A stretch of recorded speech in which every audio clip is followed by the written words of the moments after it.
सकाळी गाडी पोहोचायची. अहो असं काय झालं, ते शिंगरोबा धनगरच्या घाटामध्ये आमची गाडी अडकली, ट्रॅफिक लागलं होतं. आता ट्रॅफिक लागत नाही. अरे मग किती बदल झालाय आपल्याकडं. गावाकडचे रस्ते तुम्ही बघितले, सगळे डांबरी रस्ते आहेत गावाकडचे. हा बदल देवाभाऊच्या नेतृत्वात झालाय. हा बदल नितीन गडकरी साहेबांच्या नेतृत्वात झालाय. हा बदल नरेंद्र मोदी साहेबांच्या नेतृत्वामध्ये झालाय. गावगाड्यातल्या राजकारणाला फक्त महत्व द्यायचं नसतं, गावगाड्यातल्या पुढाऱ्यांना जास्त डिमांड द्यायचं नसतं. राज्याची पॉलिसी काय आहे, देशाची पॉलिसी काय आहे आणि आपल्या लोकांचं हित कशात आहे हे आपण बघायचं असतं. आणि त्यासाठी तुम्ही पूर्ण शक्तीनिशी भारतीय जनता पार्टीच्या सोबत राहावा, आपल्या या तेजश्रीताईंच्या सोबत राहावा.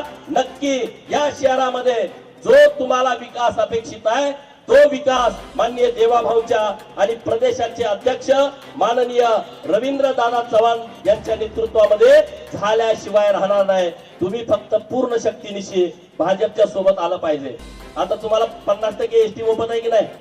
प्रवास कुणी केला 50% मोफत झाल्यावर? घरात जरा नवरा जरा कडक बोलला तुम्ही लगेच बाहेरला जाताय, त्याला सांगत पण नाही.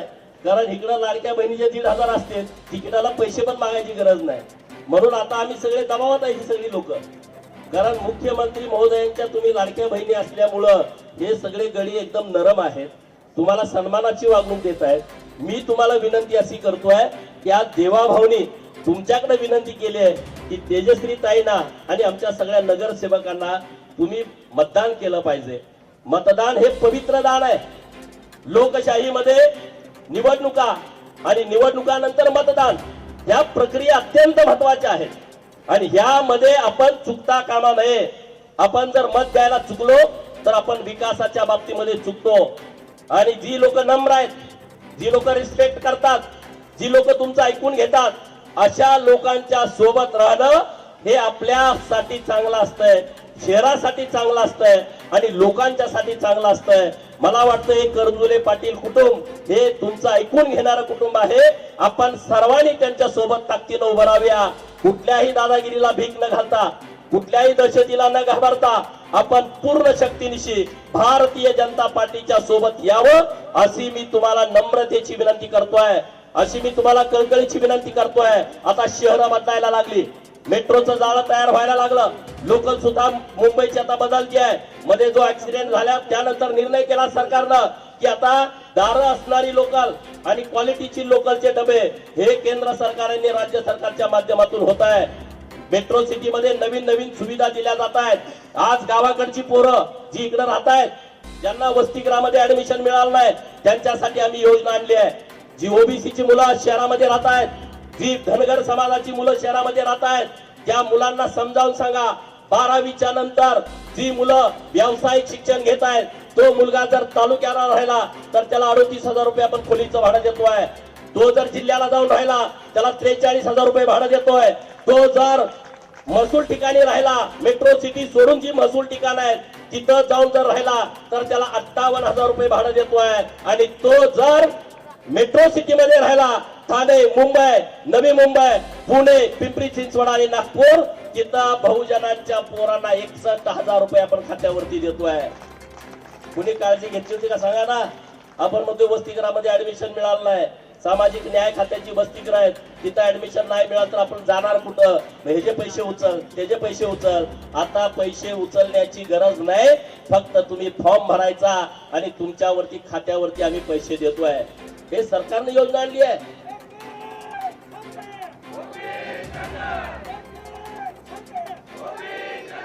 अहिल्या देवींच्या जयंतीचं हे 300वे वर्ष आहे.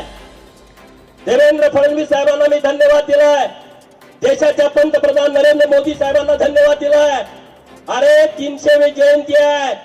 कधी कुठली जयंती कुणी साजरी करत नव्हतं, फक्त धनगरांची पोरं जयंती साजरी करायची. माग देवाभाऊ मुख्यमंत्री असताना सरकारनं निर्णय केला की सरकारनं अहिल्या देवींची जयंती साजरी करायची. आता सगळ्या कार्यालयामध्ये अहिल्या देवींची जयंती साजरी होते. 300वी जयंतीच्या निमित्तानं आम्ही काही मागण्या केल्या होत्या. अहमदनगरचं नाव अहिल्यानगर असेल. आज अहिल्यानगरला एक नवीन मेडिकल कॉलेज सरकारनं घोषित केलं आहे. त्या मेडिकल कॉलेजला पुण्यश्लोक अहिल्यादेवी होळकरांचं नाव घोषित केलं आहे.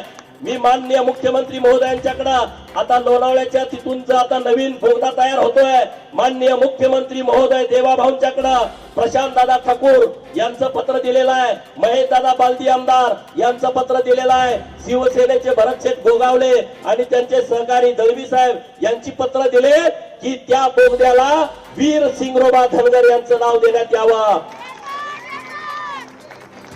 अरे आपला सन्मान आहे.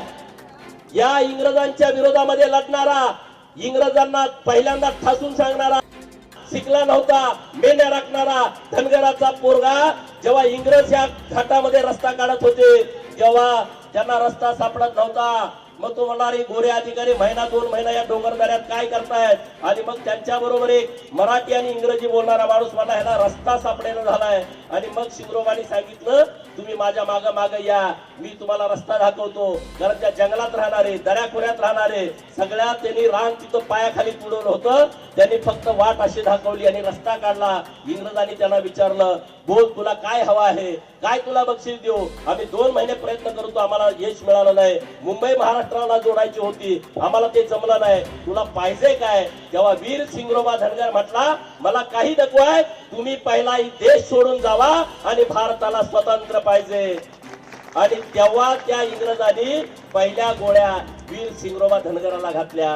म्हणजे या देशासाठी ज्यानं हुतात्मा पत्करलं त्या सिंगरोबा धनगराचं नाव हे या बोगद्याला, नवीन बोगद्याला देण्याची मागणी आम्ही केलेली आहे. आणि मला ठाम विश्वास आहे सरकार ही मागणी आपली मान्य करेल. अरे हा आपला सन्मान आहे. रोज कोण दाब देतोय, कोण काय म्हणतोय, काय करतोय. अरे जन्माला आपल्या अर्थ आहे काय? आपला जन्म पुन्हा नाही. सन्मानानं जगायचं, आपण स्वाभिमानानं जगायचं. गावाकडनं जी लोक आले सन्मानानं जगा. कुठली काय अडचण आली आमची सगळी टीम तुमच्या सोबत आहे. मी तर आहेच आहे, काही चिंता करू नका. जिथं कुठं अडचण असेल तिथं गोपीचंद पळकर तुमच्या सोबत आहे. अरे परंतु भारतीय जनता पार्टीचा कार्यकर्ता असणं हीच सन्मानाची बाब आहे. तुम्हाला कुठली अडचण येऊ शकत नाही आणि कोणी तुम्हाला प्रॉब्लेम करू शकत नाही. या शहरामध्ये बाह्य मुक्त मतदान 2 तारखेला करा आणि 3 तारखेला जेव्हा निकाल येईल तेव्हा आपले भाजपाचे नगराध्यक्ष हे मोठ्या फरकाने निवडून आले पाहिजेत. यासाठी तुम्ही सर्वांनी मतदान करावं ही माझी तुम्हाला कळकळीची नम्रतेची विनंती आहे. आज किडनीचं ऑपरेशन आहे, हृदयाचं ऑपरेशन आहे, बायपास आहे. 5-5, 10-10 लाख, 20-20 लाख रुपये लागतात. अरे देवेंद्र फडणवीस साहेबांनी संकल्पना आणली या महाराष्ट्रामध्ये गरिबांना दवाखान्याला जर पैसे नसतील तर आम्ही मुख्यमंत्री सहायता कक्षाच्या माध्यमातून या महाराष्ट्रातल्या गरिबांना उपचारासाठी पैसे उपलब्ध करून देऊ. असे हजारो ऑपरेशन झाले की त्यांना 20-20, 30-30 लाख रुपये खर्च येत होता. 1 रुपयाचा सुद्धा खर्च त्यांना होऊ दिला नाही. त्यांना मोफत उपचार देण्याचं काम मुख्यमंत्री सहायता कक्षातून केले गेलं आहे. आज या शहरात जर अशी कोणी लोक असतील नक्की त्यांनी या योजनेचा लाभ घेतला पाहिजे. महात्मा फुले जन आरोग्य योजनेच्या माध्यमातून तर 5 लाखाचा उपचार होतोय, परंतु केंद्र सरकारनं आयुष्यमान भारतच्या माध्यमातून तुम्हाला 5 लाखाचा उपचार ते कार्ड तुम्हाला दिलेलं आहे. त्या माध्यमातून गरीब लोकांना उपचार होतोय. असे अनेक विषय आहेत.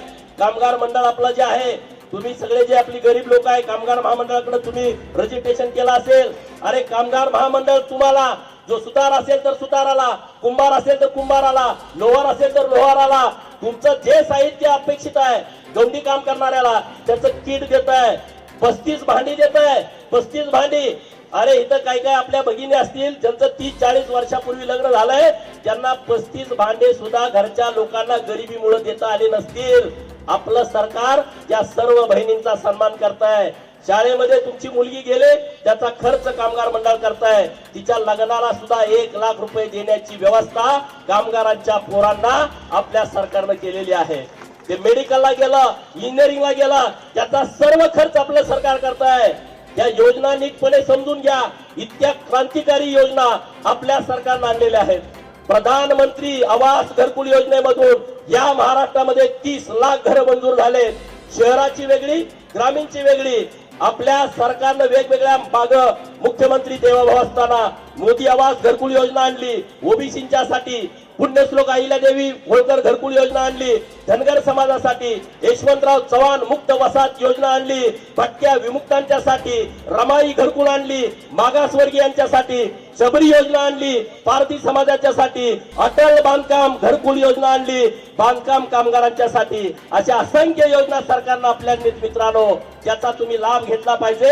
या शहरामध्ये जर कोणी बेघर असेल त्या सगळ्यांना हक्काचं घर देण्याची जबाबदारी आणि व्यवस्था आमचे नगराध्यक्ष निवडून आल्याच्या नंतर आमची नगर परिषद करेल. आणि तुम्हाला तुमच्या हक्काचं घर माननीय देवाभाऊंच्या नेतृत्वामध्ये दिल्याशिवाय आम्ही शांत बसणार नाही.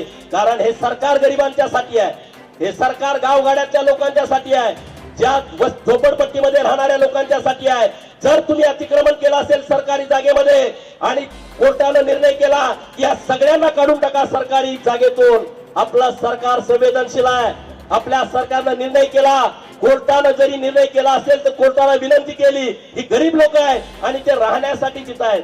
10 बाय 10च्या खोलीमध्ये राहत आहेत, 15 बाय 10च्या खोलीमध्ये राहत आहेत. आजोबा पंजोबा बाप सुद्धा त्याच खोलीत जन्माला आणि मेला. त्या लोकांच्यासाठी आपल्या सरकारनं निर्णय केलाय. 2011 पूर्वी जर तुमचं महाराष्ट्र सरकारच्या जागेमध्ये राहण्याचं घर असेल, गायरांमध्ये घर असेल, गावठांमध्ये घर असेल आणि तुमच्याकडे जर एक पुरावा असेल, जर तुमच्याकडे लाईट बिल असेल 2011 पूर्वीचं, जर तुमच्याकडे पाणीपट्टी भरलेली पावती असेल, जर तुमच्याकडे घरपट्टी भरलेली पावती असेल, तर त्या एका पुराव्यावरती तुमच्या नावावरती सरकारी जागेतलं घर करून देण्याचा क्रांतिकारी निर्णय आपल्या सरकारनं घेतला आहे. कुठलं सरकार असं करतंय सांगा ना. पहिला म्हणतंय त्याचं घर काढून टाका. आम्ही गरीबाच्या बाजूने राहणारी सगळी लोक आहोत, गरिबांनी आमच्या सोबत राहावं एवढी तुम्हाला कळकळीची विनंती करतो. एवढ्या उन्हात तुम्ही एवढ्या संख्येने उपस्थित राहिला त्याबद्दल धन्यवाद. कमळ चिन्हासमोरचं बटन 2 तारखेला दाबा आणि आमच्या सर्व उमेदवारांना निवडून आणा एवढीच विनंती आणि थांबतो. जय हिंद जय महाराष्ट्र. सभेला जाऊ नये असं बऱ्याच लोकांना सांगण्यात असं मला सांगितलं लोकांनी. काय हे बघा, मी इथं 12 वाजता पोहोचल्याच्या नंतर मला काही लोक भेटले आणि इथले जे काही विरोधी पक्षामध्ये लोक काम करतायत त्यांनी सांगितलं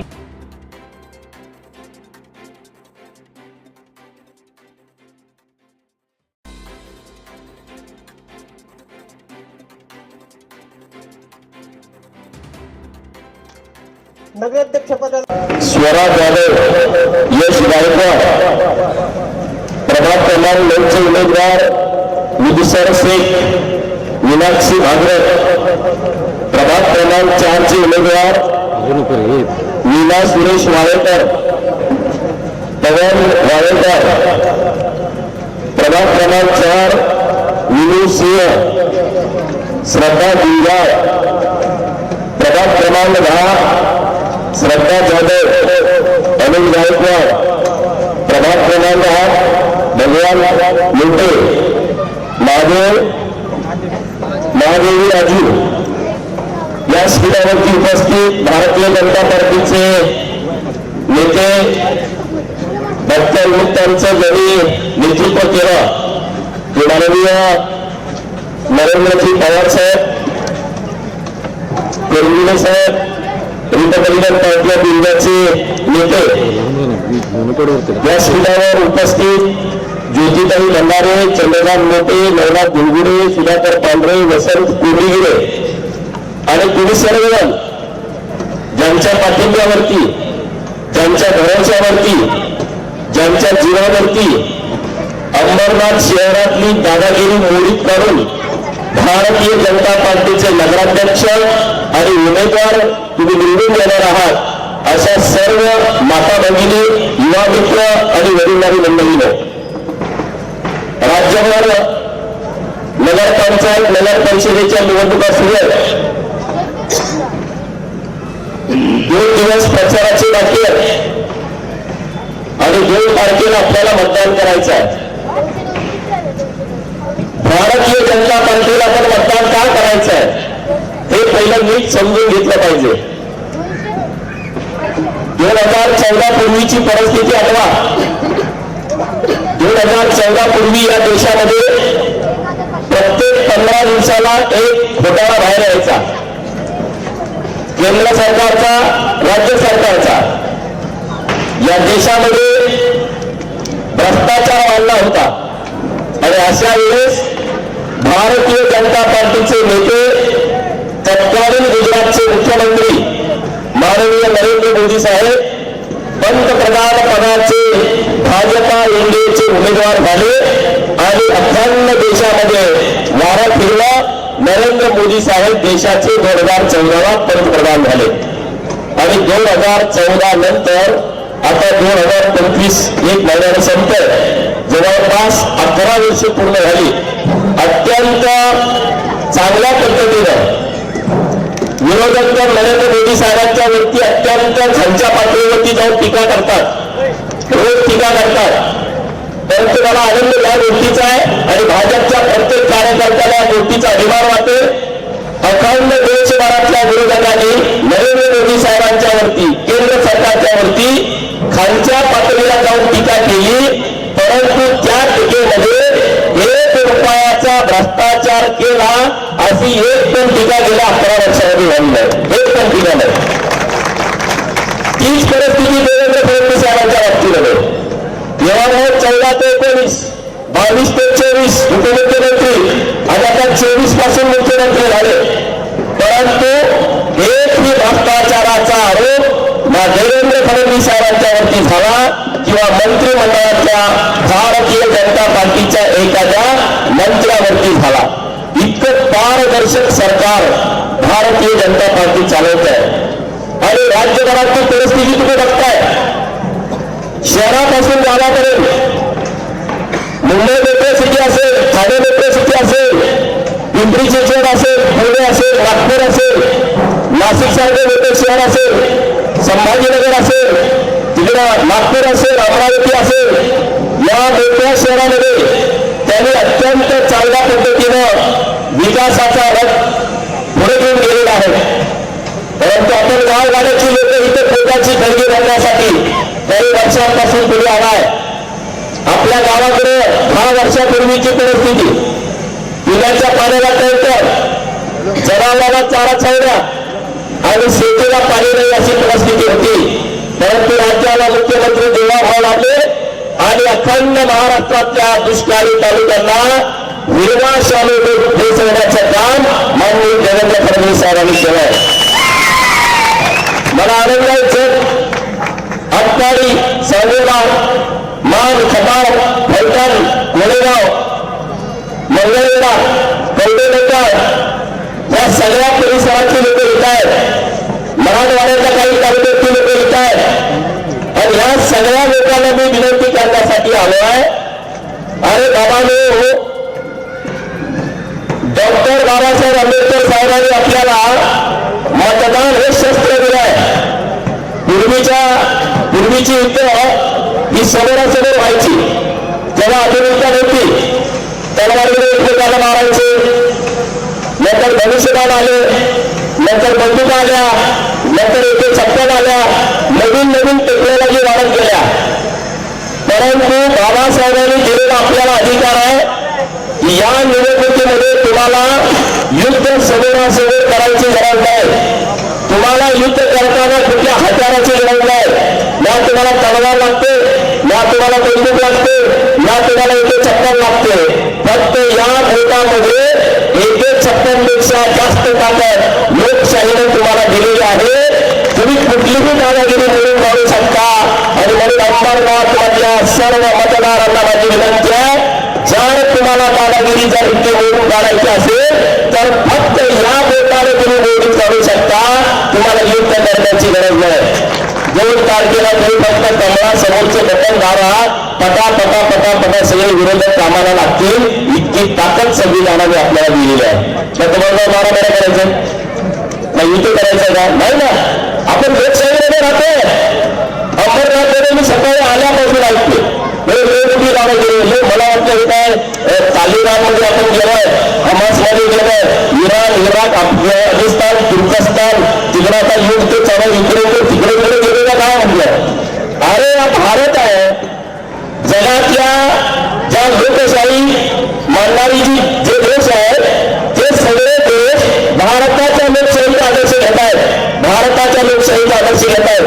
370 कलम हटवताना हे बाहेरचे आपले जे विरोध राष्ट्र आहेत ते बोलले होते की तिथं रक्तपात होईल आणि रक्ताचे पाठ वाटतील 370 कलम हटवलं तर.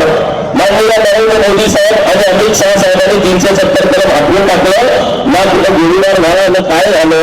हे तर अंबरनाथ आहे, तुम्ही कशाला घाबरताय. आणि माझ्या जग चालवणार किंवा तर तुमचा इतिहास माहित आहे ना, तुम्ही घ्यायला घाबरता तसा नाही. आणि इथं भारतीय जनता पार्टीने आपल्या बहुजन समाजाला सन्मान दिला आहे. या महाराष्ट्रामध्ये बहुजनांच्यासाठी काम जर कोणी केलं असेल तर ते एकमेव भारतीय जनता पार्टीने केलं आहे.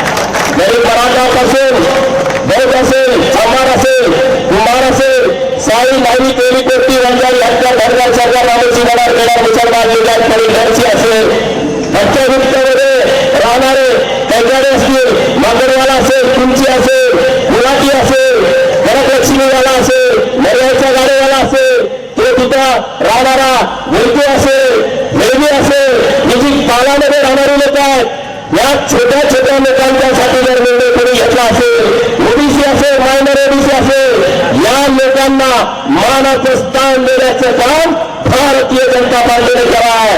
आणि जर भारतीय जनता पार्टी बहुसंख्य लोकांच्या बाजूने राहत असेल, आपलं कर्तव्य आहे. माननीय देवेंद्र फडणवीस साहेबांना जेव्हा 3 तारखेला भेटायला तुम्ही जाल, माननीय रवींद्र चव्हाण साहेबांच्या नेतृत्वामध्ये, माननीय आपले पवार साहेबांच्या नेतृत्वामध्ये, जेव्हा आपला नगराध्यक्ष आपले नगरसेवक तुम्ही घेऊन जावा, या अंबरनाथमध्ये सगळे प्रश्न मिटवण्याचं काम माननीय मुख्यमंत्री देवेंद्र फडणवीस साहेब करतील. परंतु कुणाकुणाला वाटते हात वर करा, न घाबरता मतदान करणार भिणार नाही. आणि काही तर निर्णय लागून गेली काय तर 5 हजार नॉर्मल झाले तर काय घ्यायचं करा ना कशासाठी. आणि आपण या महाराष्ट्रामध्ये राहतो आहे आणि निवडणुका या व्यवस्थितपणे पार पडल्या पाहिजेत. निवडणुकामध्ये कुणाला त्रास होता कामा आहे, त्या निवडणुका मुक्त झाल्या पाहिजे. आणि सरकार आपलं कुणी कुणाच्या व्यक्ती दादागिरी करायचं काम नाही. प्रेमापोटी करा, तुम्ही मतदान मागा आणि मतदान मागू.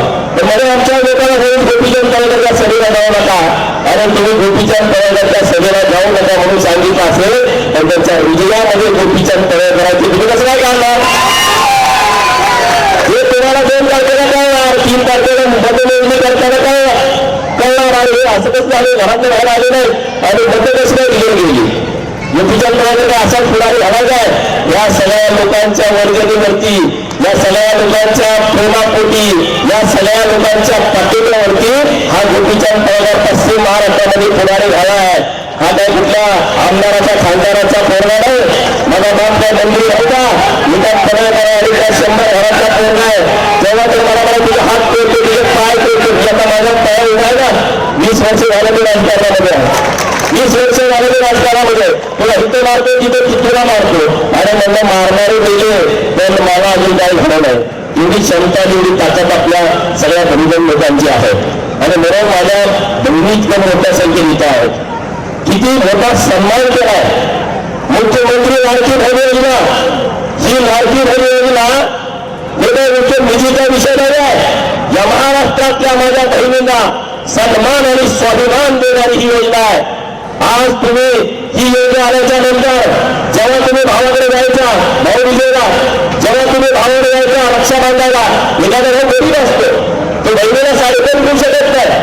किंवा एखाद्या बहिणीला वाटलं माझ्या भावाला एखादं काहीतरी घ्यावं, नवीन कपडा घेऊन घ्यावं, परंतु ती घेऊ शकत नव्हती. परंतु लाडकी बहीण योजना आल्याच्या नंतर भावानं तिच्या बंधवीला ननंदेला एखादी चांगली साडी चोरी घेतली, एखाद्या बहिणीने भावाला एखादा ड्रेस घेतला, आईला साडी घेतली, वडिलांना ड्रेस घेतला, हे सन्मान आहे. नवऱ्याच्या भावाची गरज नाही. नवऱ्याच्या भावाने आज नाही, मी आता देतच नाही, एवढे पैसे काय केले असं म्हणत नाही. आपल्याला सन्मान देण्याचं काम हे भारतीय जनता पार्टीच्या सरकारने केलं आहे. आणि म्हणून माझी तुम्हाला नम्रतेची विनंती आहे. आजच्या देशामध्ये तुम्ही बिहारमध्ये काय परिस्थिती झाली. बिहारमध्ये फक्त 4 काँग्रेसचे आमदार निवडून आले. जेव्हा देशभर देश बदलण्याच्या गप्पा मारणारी लोक त्यांचे फक्त 4 आमदार तिथे निवडून आलेले आहेत.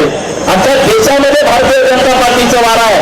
आता पवार साहेब बोलले की अंबरनाथ शहरामध्ये चांगला दवाखाना आहे. अरे दुर्दैवी बाब आहे नाही. आमच्या तेजस्वी ताईंना तुम्ही नगराध्यक्ष करा, चांगल्या पद्धतीचा दवाखाना इथे उभा करण्यासाठी आम्ही माननीय देवेंद्र फडणवीस साहेबांना विनंती करू आणि त्यांना तसा निर्णय घेण्यासाठी सांगू. शहराला बदलली पाहिजे. महात्मा फुले जन आरोग्य योजनेच्या माध्यमातून आज 5 लाख रुपयाचा उपचार मोफत होते आहे. मग इथं त्या पद्धतीचे हॉस्पिटल असतील, तिथे योजना चालू असतील, नसतील तर त्या योजना चालू करून आपण घेतल्या पाहिजे. कर्मजोडे पाटील या कुटुंबाचा माझा संमत केला. मला वाटतं मागे मी 5-6 वर्षापूर्वी आलो होतो, तेव्हा त्यांच्या ऑफिसला गेलो होतो, तेव्हा तिथे चहा घेऊन गेलो होतो. आता परत त्यांच्या प्रचारासाठी आलोय. आज एक वेल एज्युकेटेड आपली बहीण या नगराध्यक्ष पदाची निवडणूक लढवते आहे, सीए त्या, आणि त्यांना चांगलं नॉलेज आहे या सगळ्या विभागाचं. तर आपण पूर्ण शक्तीनिशी भारतीय जनता पार्टीच्या सोबत ठामपणे उभं राहायला पाहिजे. भारतीय जनता पार्टीचे नेते माझे रवींद्र चव्हाण साहेब, माननीय पवार साहेब आणि इथले सगळे प्रमुख लोकांना मी धन्यवाद देईन की आमच्या 3 उमेदवारांना तुम्ही उमेदवारी दिलेली आहे, तिकीट दिलेलं आहे आणि त्यांना सन्मानानं या नगर परिषदेमध्ये येण्याची संधी दिलेली आहे. मी सगळ्या आपल्या लोकांना विनंती करतो, गावाकडनं आलेल्या, अरे तुम्ही सगळे एक व्हा, एक शक्तीनं भारतीय जनता पार्टीच्या बाजूला उभा राहा. आणि आपल्या ओढ्यात नाल्यात ओढलीत आता कृष्णेचं पाणी वाहत आहे, जिथं आपल्याला टँकर मागावा लागत होता. आपली आई, आपली बहीण 2-3 किलोमीटर 8-10 वर्षाच्या खोल विहिरीतलं पाणी पिण्यासाठी आणत होती. आज देवेंद्र फडणवीस साहेबांच्या मुळे या पश्चिम महाराष्ट्रातल्या दुष्काळी पट्ट्यामध्ये तुमच्या दारात पाणी देण्याची व्यवस्था केलेली आहे. आज तुम्ही मुंबईत आहे, आज तुम्ही पुण्यात आहे, आज तुम्ही कुठे मोठ्या शहरामध्ये नोकरीसाठी आलाय, गावाकडे आई आहे, गावाकडे वडील आहे, गावाकडे बहीण आहे, त्यांना फक्त नळ फिरवला घरात पाणी मिळत आहे. आज तुम्हाला त्या जीव तावडीला लागत होता. माझी आई काय करत असेल, माझ्या आईला पाणी मिळालं असेल की नसेल, टँकर आला असेल की नसेल, शेतीमध्ये पाऊस पडला नाही, त्या पिकाचं काय झालं असेल, मका चढली का राहिली, ज्वारी चढली का राहिली, बाजरी आले का नाही आली, ऊसाचं काय झालं, अशी परिस्थिती आपल्या गावाकडे होती. आणि ज्या तालुक्यामध्ये कावीळ झालं तर ऊसाचं कांड खायला मिळत नव्हतं, त्या तालुक्यामध्ये 3-3 कारखान्यात आता धूर निघायला लागलाय. ही परिस्थिती देवेंद्र फडणवीस साहेबांनी बदलली आहे. ही परिस्थिती भारतीय जनता पार्टीने बदलली आहे. अरे मित्रांनो, जर गावाकडची आपली परिस्थिती जर भारतीय जनता पार्टीमुळे बदलली असेल तर भारतीय जनता पार्टीला साथ देणं आपलं काम आहे, आपलं कर्तव्य आहे. आणि हिताने लोक जर साथ देतील तर जी लोक घाबरून घरातनं बाहेर पडलेले आहेत त्यांना मला सांगायचं आहे, तुम्ही 2 तारखेला भारतीय जनता पार्टीच्या सोबतच राहिलं पाहिजे आणि त्यासाठी तुम्ही मतदान केलं पाहिजे. तुम्ही इथून गावाकडे निघाला, पूर्वी जे 95च्या अगोदर मुंबईला आले हात वर करा, 1995च्या आधी मुंबईला आले तसे हात वर करा. तुम्ही गावाला इथून एसटीनं निघाला, मुंबई जत गाडीनं, मुंबई कवठे मंकाळ गाडीनं, मुंबई मसवड गाडीनं, किती वेळानं पोहोचायचं गावाला? 2 दिवसानं. 2 दिवसानं पोहोचायचा. खंडाळ्याच्या घाटात अडकले का 2 दिवस तिथंच. अरे भाजपाचं सरकार 95 ते 99 ला आलं आणि त्यांनी विचार केला की मुंबई आणि पुणे एक्सप्रेस हायवे केला पाहिजे. आणि आता किती तासात येतो? मी जत मधनं निघालो का 6व्या तासामध्ये मंत्रालयामध्ये पोहोचतोय. हे भारतीय जनता पार्टी आहे, हे भारतीय जनता पार्टी. आम्ही लहान असताना बघितलं, आमच्याकडे परळ खरसुनी गाडी यायची. आज माणूस निघालेला आम्ही सकाळी वाट बघायचो. लहान पोरं, मुंबईचा माणूस आला म्हणजे काय तर खायला घेऊन येईल. बारक्या पोरांची अपेक्षा असायची ना, मुंबईचा माणूस आला का काहीतरी घेऊन येईल आपल्याला. सकाळी आलो नाही आला, दुपारी नाही आलो, शाळेत आलो नाही आला, दुसऱ्या दिवशी 3ऱ्या दिवशी सकाळी गाडी पोहोचायची. अहो असं काय झालं, ते शिंगरोवा धनगरच्या घाटामध्ये आमची गाडी अडकली, ट्रॅफिक लागलं होतं. आता ट्रॅफिक लागत नाही. अरे मग किती बदल झाला आपल्याकडं. गावाकडचे रस्ते तुम्ही बघितले, सगळे डांबरी रस्ते आहेत गावाकडचे. हा बदल देवाभाऊंच्या नेतृत्वात झालाय, हा बदल नितीन गडकरी साहेबांच्या नेतृत्वात झालाय, हा बदल नरेंद्र मोदी साहेबांच्या नेतृत्वामध्ये झालाय.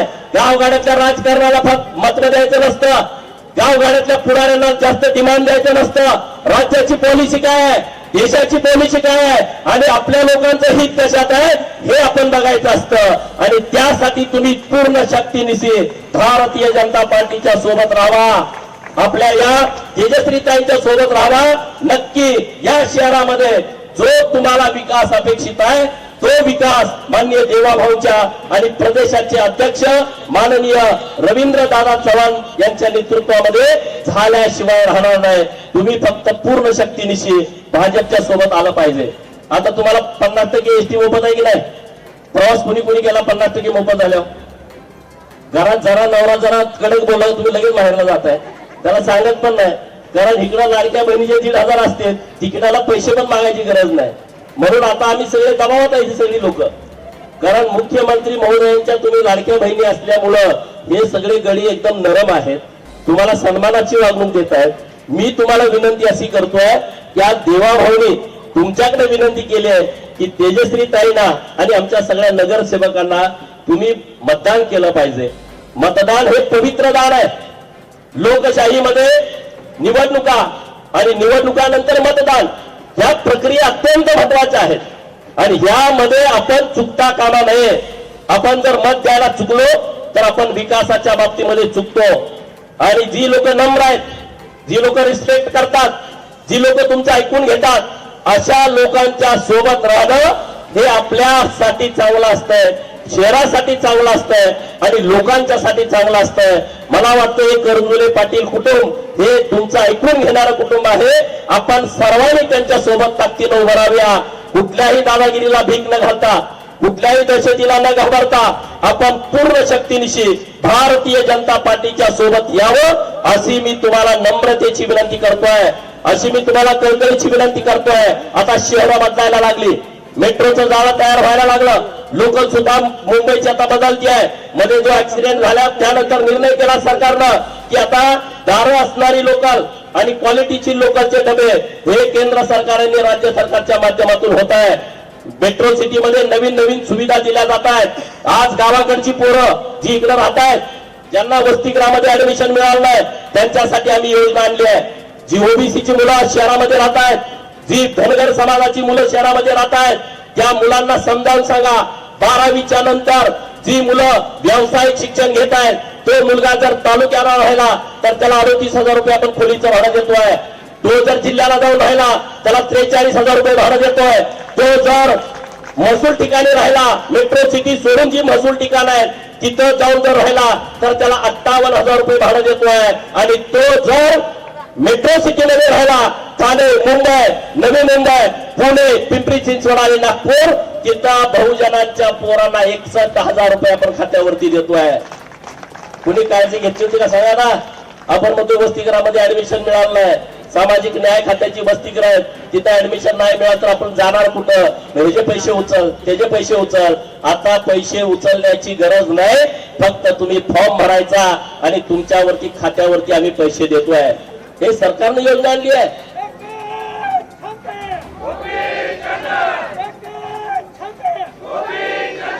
अहिल्या देवींच्या जयंतीचे 300वे वर्ष आहे. देवेंद्र फडणवीस साहेबांना मी धन्यवाद दिलाय, देशाच्या पंतप्रधान नरेंद्र मोदी साहेबांना धन्यवाद दिलाय. अरे 300वी जयंती आहे. कधी कुठली जयंती कुणी साजरी करत नव्हतं, फक्त धनगरांची पोरं जयंती साजरी करायची. माग देवाभाऊ मुख्यमंत्री असताना सरकारनं निर्णय केला की सरकारनं अहिल्या देवींची जयंती साजरी करायची. आता सगळ्या कार्यालयामध्ये अहिल्या देवींची जयंती साजरी होते. 300वी जयंतीच्या निमित्तानं आम्ही काही मागण्या केल्या होत्या. अहमदनगरचं नाव अहिल्यानगर असेल. आज अहिल्यानगरला एक नवीन मेडिकल कॉलेज सरकारनं घोषित केलं आहे. त्या मेडिकल कॉलेजला पुण्यश्लोक अहिल्यादेवी होळकरांचं नाव घोषित केलं आहे. मी माननीय मुख्यमंत्री महोदयांच्याकडे आता लोणावळ्याच्या तिथून जो आता नवीन बोगदा तयार होतोय, माननीय मुख्यमंत्री महोदय देवाभाऊंच्याकडे प्रशांत दादा ठाकूर यांचं पत्र दिलेलं आहे, महेश दादा बालदी आमदार यांचं पत्र दिलेलं आहे, शिवसेनेचे भरतशेठ गोगावले आणि त्यांचे सहकारी दळवी साहेब यांची पत्र दिले की त्या बोगद्याला वीर सिंगरोबा धनगर यांचं नाव देण्यात यावं. अरे आपला सन्मान आहे. या इंग्रजांच्या विरोधामध्ये लढणारा, इंग्रजांना पहिल्यांदा ठासून सांगणारा, शिकला नव्हता, मेल्या राखणारा धनगराचा पोरगा जेव्हा इंग्रज या घाटामध्ये रस्ता काढत होते तेव्हा त्यांना रस्ता सापडत नव्हता. मग तो म्हणणारी गोरे अधिकारी महिना 2 महिना या डोंगरदऱ्यात काय करतायत? आणि मग त्यांच्या बरोबर एक मराठी आणि इंग्रजी बोलणारा माणूस मला ह्याला रस्ता सापडेना झालाय. आणि मग शिंगरोबानी सांगितलं तुम्ही माझ्या माग या, मी तुम्हाला रस्ता दाखवतो. कारण त्या जंगलात राहणारे, दऱ्याखोऱ्यात राहणारे सगळ्या त्यांनी रान तिथं पायाखाली तुडवलं होतं. त्यांनी फक्त वाट अशी दाखवली आणि रस्ता काढला. इंग्रजांनी त्यांना विचारलं, बोल तुला काय हवा आहे, काय तुला बक्षीस देऊ. आम्ही 2 महिने प्रयत्न करतो, आम्हाला यश मिळालं नाही. मुंबई महाराष्ट्राला जोडायची होती, आम्हाला ते जमलं नाही. तुला पाहिजे काय? तेव्हा वीर सिंगरोबा धनगर म्हटला, मला काही नकोय, तुम्ही पहिला देश सोडून जावा आणि भारताला स्वतंत्र पाहिजे. आणि तेव्हा त्या इंग्रजांनी पहिल्या गोळ्या वीर सिंगरोबा धनगराला घातल्या. म्हणजे या देशासाठी ज्यानं हुतात्मा पत्करलं त्या सिंगरोबा धनगराचं नाव हे या बोगद्याला, नवीन बोगद्याला देण्याची मागणी आम्ही केलेली आहे. आणि मला ठाम विश्वास आहे सरकार ही मागणी आपली मान्य करेल. आणि हा आपला सन्मान आहे. रोज कोण दाब देतो, कोण काय म्हणतो, काय करतो. अरे जन्माला आपल्या अर्थ आहे काय? आपला जन्म पुन्हा नाही, सन्मानानं जगायचं, आपण स्वाभिमानानं जगायचं. गावाकडनं जी लोक आले सन्मानानं जगा. कुठली काय अडचण आली, आमची सगळी टीम तुमच्या सोबत आहे. मी तर आहेच आहे, काही चिंता करू नका. जिथं कुठं अडचण असेल तिथं गोपीचंद पडळकर तुमच्या सोबत आहे. आणि परंतु भारतीय जनता पार्टीचा कार्यकर्ता असणं हीच सन्मानाची बाब आहे. तुम्हाला कुठली अडचण येऊ शकत नाही आणि कोणी तुम्हाला प्रॉब्लेम करू शकत नाही. या शहरामध्ये बाह्य मुक्त मतदान 2 तारखेला करा आणि 3 तारखेला जेव्हा निकाल येईल तेव्हा आपले भाजपाचे नगराध्यक्ष हे मोठ्या फरकाने निवडून आले पाहिजे. यासाठी तुम्ही सर्वांनी मतदान करावं ही माझी तुम्हाला कळकळीची नम्रतेची विनंती आहे. आज किडनीचं ऑपरेशन आहे, हृदयाचं ऑपरेशन आहे, बायपास आहे. 5-5, 10-10 लाख, 20-20 लाख रुपये लागतात. अरे देवेंद्र फडणवीस साहेबांनी संकल्पना आणली, या महाराष्ट्रामध्ये गरिबांना दवाखान्याला जर पैसे नसतील तर आम्ही मुख्यमंत्री सहायता कक्षाच्या माध्यमातून या महाराष्ट्रातल्या गरिबांना उपचारासाठी पैसे उपलब्ध करून देऊ. असे हजारो ऑपरेशन झाले की त्यांना 20-20, 30-30 लाख रुपये खर्च येत होता. 1 रुपयाचा सुद्धा खर्च त्यांना होऊ दिला नाही. त्यांना मोफत उपचार देण्याचं काम मुख्यमंत्री सहायता कक्षातून केले गेलं आहे. आज या शहरात जर अशी कोणी लोक असतील नक्की त्यांनी या योजनेचा लाभ घेतला पाहिजे. महात्मा फुले जन आरोग्य योजनेच्या माध्यमातून तर 5 लाखाचा उपचार होतोय. परंतु केंद्र सरकारनं आयुष्यमान भारतच्या माध्यमातून तुम्हाला 5 लाखाचा उपचार ते कार्ड तुम्हाला दिलेलं आहे. त्या माध्यमातून गरीब लोकांना उपचार होतोय. असे अनेक विषय आहेत. कामगार मंडळ आपलं जे आहे, तुम्ही सगळे जे आपली गरीब लोक आहे कामगार महामंडळाकडे तुम्ही रजिस्ट्रेशन केलं असेल. अरे कामगार महामंडळ तुम्हाला जो सुतार असेल तर सुताराला, कुंभार असेल तर कुंभाराला, लोहार असेल तर लोहाराला तुमचं जे साहित्य अपेक्षित आहे दोंडी काम करणाऱ्याला त्याचं किट देत आहे. 35 भांडी देत आहे, 35 भांडी. अरे इथं काही काय आपल्या भगिनी असतील ज्यांचं 30-40 वर्षापूर्वी लग्न झालंय त्यांना 35 भांडे सुद्धा घरच्या लोकांना गरिबीमुळे देता आले नसतील. आपलं सरकार त्या सर्व बहिणींचा सन्मान करताय. शाळेमध्ये तुमची मुलगी गेले त्याचा खर्च कामगार मंडळ करताय. तिच्या लग्नाला सुद्धा 1 लाख रुपये देण्याची व्यवस्था कामगारांच्या पोरांना आपल्या सरकारने केलेली आहे. ते मेडिकलला गेला, इंजिनिअरिंगला गेला, त्याचा सर्व खर्च आपलं सरकार करताय. या योजना नीटपणे समजून घ्या. इतक्या क्रांतिकारी योजना आपल्या सरकारने आणलेल्या आहेत. प्रधानमंत्री आवास घरकुल योजनेमधून या महाराष्ट्रामध्ये 30 लाख घरे मंजूर झाले. शहराची वेगळी, ग्रामीणची वेगळी.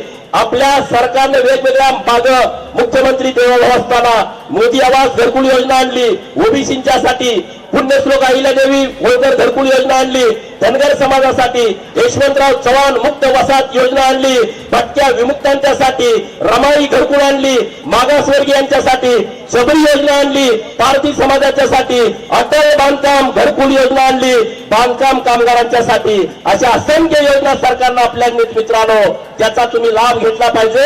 या शहरामध्ये जर कोणी बेकार असेल त्या सगळ्यांना हक्काचं घर देण्याची जबाबदारी आणि व्यवस्था आमचे नगराध्यक्ष निवडून आल्याच्या नंतर आमची नगर परिषद करेल. आणि तुम्हाला तुमच्या हक्काचं घर माननीय देवाभाऊंच्या नेतृत्वामध्ये दिल्याशिवाय आम्ही शांत बसणार नाही. कारण हे सरकार गरिबांच्यासाठी आहे. हे सरकार गावगाड्यातल्या लोकांच्यासाठी आहे. ज्या झोपडपट्टीमध्ये राहणाऱ्या लोकांच्यासाठी आहे. जर तुम्ही अतिक्रमण केलं असेल सरकारी जागेमध्ये आणि कोर्टाने निर्णय केला की या सगळ्यांना काढून टाका सरकारी जागेतून, आपला सरकार संवेदनशील आहे. आपल्या सरकारनं निर्णय केला, कोर्टाने जरी निर्णय केला असेल तर कोर्टाने विनंती केली. ही गरीब लोक आहेत आणि ते राहण्यासाठी तिथं आहेत. 10 बाय 10च्या खोलीमध्ये राहत आहेत, 15 बाय 10च्या खोलीमध्ये राहत आहेत. आजोबा पंजोबा बाप सुद्धा त्याच खोलीत जन्माला आणि मेला.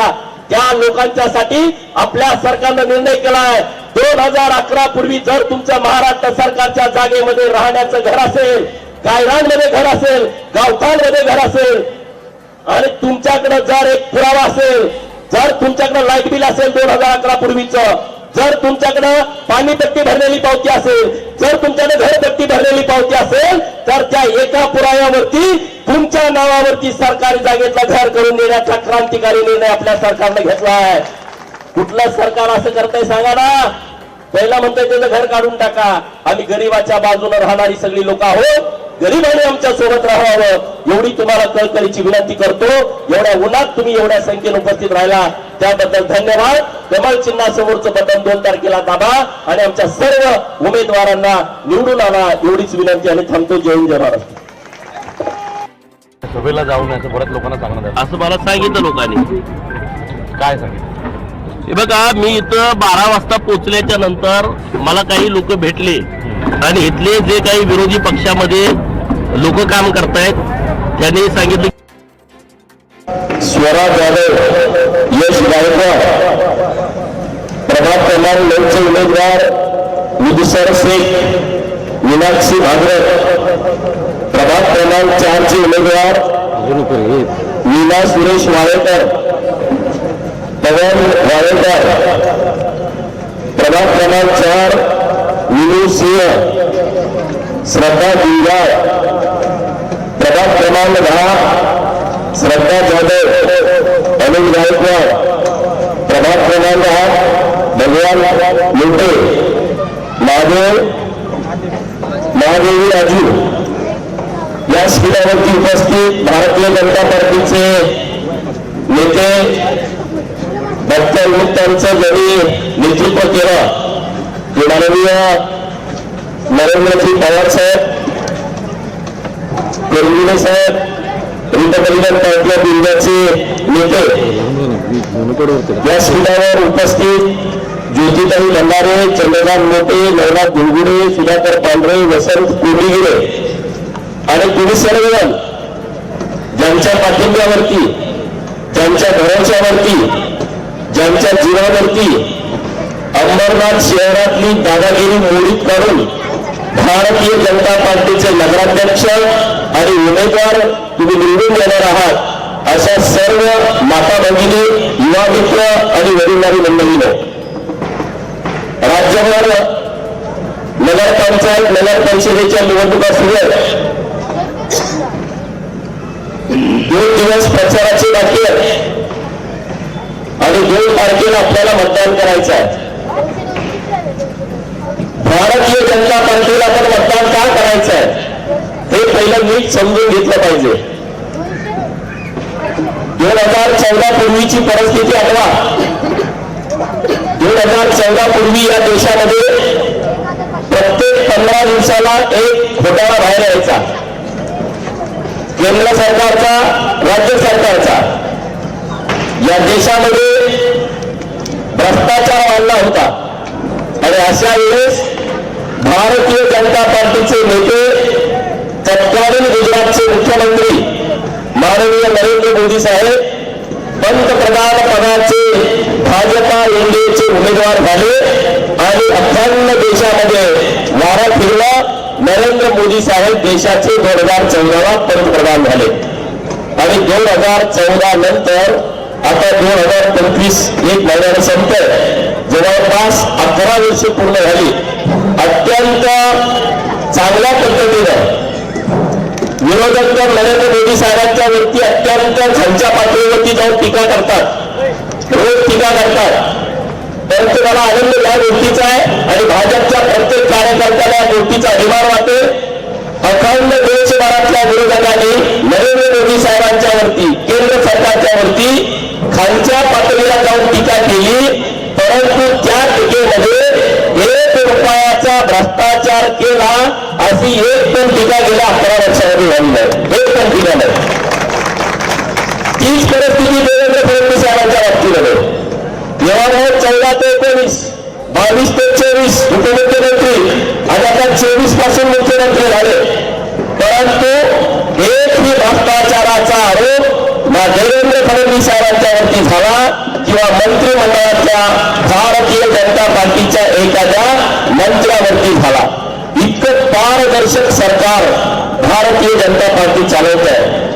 आणि राज्यभरातली परिस्थिती तुम्ही बघताय, शहरापासून गावापर्यंत, मुंबई मेट्रो सिटी असेल, ठाणे मेट्रो सिटी असेल, पिंपरी चिंचवड असेल, पुणे असेल, नागपूर असेल, नाशिक सारखे मोठे शहर असेल, संभाजीनगर असेल, तिकडं नागपूर असेल, अमरावती असेल, या मोठ्या शहरामध्ये त्यांनी अत्यंत चांगल्या पद्धतीनं विकासाचा रथ पुढे घेऊन गेलेला आहे.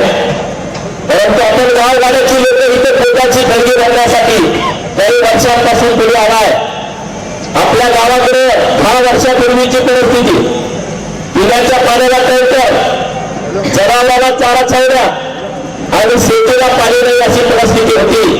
परंतु राज्याला मुख्यमंत्री देवाभाव लागले आणि अखंड महाराष्ट्रातल्या दुष्काळी तालुक्यांना हिरवा शालू देशवण्याचं काम माननीय देवेंद्र फडणवीस साहेबांनी केलंय. मला आनंद आहे. आटपाडी, सांगोला, मान, खटाव, फलटण, कोळेगाव, मंगळवेढा, कवडेलोकर या सगळ्या परिसराची लोक येत आहेत. मराठवाड्याच्या काही तालुक्यातली लोक येत आहेत. आणि या सगळ्या लोकांना मी विनंती करण्यासाठी आलो आहे. अरे बाबांनो, डॉक्टर बाबासाहेब आंबेडकर साहेबांनी आपल्याला मतदान हे शस्त्र दिलं आहे. पूर्वीची युद्ध ही समोरासमोर व्हायची. जेव्हा आधुनिकता नव्हती, तलवारीने एकमेकाला मारायचे. नंतर धनुष्यबाण आले, नंतर बंदूक आल्या, नंतर एक छप्पन आल्या, नवीन टेक्नॉलॉजी वाढत गेल्या.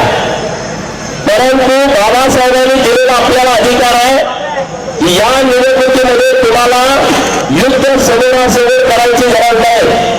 तुम्हाला युद्ध करताना कुठल्या हत्याराची गरज नाही. ना तुम्हाला तलवार लागते, ना तुम्हाला बंदूक लागते, ना तुम्हाला एक छप्पन लागते. फक्त या भोटामध्ये एक 56 पेक्षा जास्त ताकद लोकशाहीने तुम्हाला दिलेली आहे. तुम्ही कुठलीही दादागिरी मिळून काढू शकता. आणि म्हणून अंबरनाथ मधल्या सर्व मतदारांना माझी विनंती आहे, जर तुम्हाला दादागिरी जर इतके मिळून काढायची असेल तर फक्त या भोटाने तुम्ही निवडून काढू शकता. तुम्हाला युद्ध करण्याची गरज नाही. 2 तारखेला तुम्ही फक्त कमळा समोरचे बटन दाबा, पटा सगळे विरोधक कामाला लागतील. इतकी ताकद संविधानाने आपल्याला दिलेली आहे. तर तुम्हाला मारा करायचं नाही, युद्ध करायचं का नाही ना. आपण लोकशाहीमध्ये राहतो. अंबरनाथमध्ये मी सकाळी आल्यापासून ऐकते वेगवेगळी गावं गेली. मला वाटतं हे काय तालिबानमध्ये आपण गेलोय, हमासमध्ये गेलोय, इराण, इराक, अफगाणिस्तान, तुर्कस्तान, तिकडे आता युद्ध चालू, इकडे तिकडे गेलेलं काय म्हटलं. अरे हा भारत आहे. जगातल्या ज्या लोकशाही मानणारी जे देश आहेत ते सगळे देश भारताच्या लोकशाहीचा आदर्श घेत आहेत. भारताच्या लोकशाहीचा आदर्श घेत आहेत. 370 कलम हटवताना हे बाहेरचे आपले जे विरोधी राष्ट्र आहेत ते बोलले होते की तिथं रक्तपात होईल आणि रक्ताचे पाठ वाटतील 370 कलम हटायला. तर माननीय नरेंद्र मोदी साहेब आणि अमित शहा साहेबांनी 370 कलम हटवून टाकलं. ना कुठं गोळीबार झाला ना काय झालं. मी तर अंबरनाथ आहे, तुम्ही कशाला घाबरताय. आणि माझ्या जगच्या लोकांना किंवा तर तुमचा इतिहास माहित आहे ना, तुम्ही घ्यायला घाबरता हा त्यासाठी. आणि इथं भारतीय जनता पार्टीने आपल्या बहुजन समाजाला सन्मान दिला आहे. या महाराष्ट्रामध्ये बहुजनांच्यासाठी काम जर कोणी केलं असेल तर ते एक भारतीय जनता पार्टीने केला आहे. जरी मराठापासून बौद्ध असेल, चांभार असेल, कुंभार असेल, साई, मावी, तेली, कोटी, रंजारी, हत्या, धरगार, सरकार, रामोशी, मराठ, केदार, मुसलमान, लिंगायत, परिघरची असेल, हत्याविरुद्धमध्ये राहणारे कैगाडे असतील, मागरवाला असेल, कुंची असेल, गुलाटी असेल, लक्ष्मीवाला असेल, मर्याचा गाडेवाला असेल, तो तिथं राहणारा वेलकू असेल, वेगळी असेल, ही जी पालामध्ये राहणारी लोक आहेत, या छोट्या लोकांच्यासाठी जर निर्णय कोणी घेतला असेल, ओबीसी असेल, मायनर ओबीसी असेल, या लोकांना मानाचं स्थान देण्याचं काम भारतीय जनता पार्टीने केलं आहे. आणि जर भारतीय जनता पार्टी बहुसंख्य लोकांच्या बाजूने राहत असेल, आपलं कर्तव्य आहे माननीय देवेंद्र फडणवीस साहेबांना जेव्हा 3 तारखेला भेटायला तुम्ही जाल, माननीय रवींद्र माननीय आपले पवार साहेबांच्या नेतृत्वामध्ये जेव्हा आपला नगराध्यक्ष आपले नगरसेवक पुढे घेऊन जावा या अंबरनाथमध्ये सगळे प्रश्न मिटवण्याचं काम माननीय मुख्यमंत्री देवेंद्र फडणवीस साहेब करतील. परंतु कुणाकुणाला वाटते हात वर करा, या घाबरता मतदान करणार भिणार नाही. अरे काही तर निर्णय लागून गेली काय तर 5 हजार मॉडेल झाले तर काय घ्यायचं कारण नाही कशासाठी. अरे आपण या महाराष्ट्रामध्ये राहतो आहे आणि निवडणुका या व्यवस्थितपणे पार पडल्या पाहिजेत. निवडणुकामध्ये कुणाला त्रास होता कामा आहे त्या निवडणुका मुक्त झाल्या पाहिजेत. आणि सरकार आपल्याला कुणी कुणाच्या व्यक्ती दादागिरी करायचं काम नाही. प्रेमापोटी करा, तुम्ही मतदान मागा आणि मतदान मागू. तर मध्ये आमच्या लोकांना म्हणून गोपीचंद पडळकरच्या सभेला जाऊ नका. अरे तुम्ही गोपीचंद पडळकरच्या सभेला जाऊ नका म्हणून सांगितलं असेल पण त्यांच्या विजयामध्ये गोपीचंद पडळकरांची तुम्ही कसं काय काढणार. हे तुम्हाला 2 तारखेला कळणार, 3 तारखेला मतमोजणी करताना कळणार. आणि हे असं कसं झालं घरातून बाहेर आले नाही आणि मत कसं काय घेऊन गेली. गोपीचंद पडळकर असाच पुढारी झाला काय या सगळ्या लोकांच्या वर्गणीवरती, या सगळ्या लोकांच्या प्रेमापोटी, या सगळ्या लोकांच्या पाठिंब्यावरती हा गोपीचंद पडळकर पश्चिम महाराष्ट्रामध्ये पुढारी झाला आहे. हा काही कुठल्या आमदाराचा खासदाराचा पोरगा नाही.